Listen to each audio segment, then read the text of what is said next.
Doctor Zakir Naik November মাসের 28 তারিখে বাংলাদেশে আসবে। উনি বাংলাদেশে আসবেন, উনি আলোচনা করবেন, কোরআনের দাওয়াত দিবেন। বাংলার মানুষ আমরা চাতক পাখির মতো শুনতে চাই। তবে আমাদের কোনো চুলকানি না থাকলেও আমাদের পাশের দেশ ভারতের চুলকানি শুরু হয়ে গেছে। তারা বিবৃতি দিয়েছে ডক্টর জাকির নায়েক বাংলাদেশে আসলে নাকি তাদের হাতে আমাদেরকে হস্তান্তর করতে হবে, কারণ ডক্টর জাকির নায়েক নাকি ভারতের একজন মোস্ট ওয়ান্টেড ক্রিমিনাল তাদের বক্তব্য অনুযায়ী।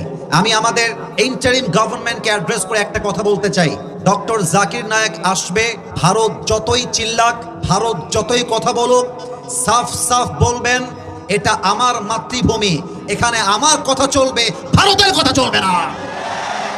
দুই নাম্বার কথা, ডক্টর জাকির নায়েককে ফেরত দেওয়া তো দূরের কথা, আরে আমরা চাই ডক্টর জাকির নায়েককে বাংলাদেশের নাগরিকত্ব দিয়ে এই দেশের মাটিতে রাখতে চাই। যুবক ভাইরা, ঠিক কিনা বলো?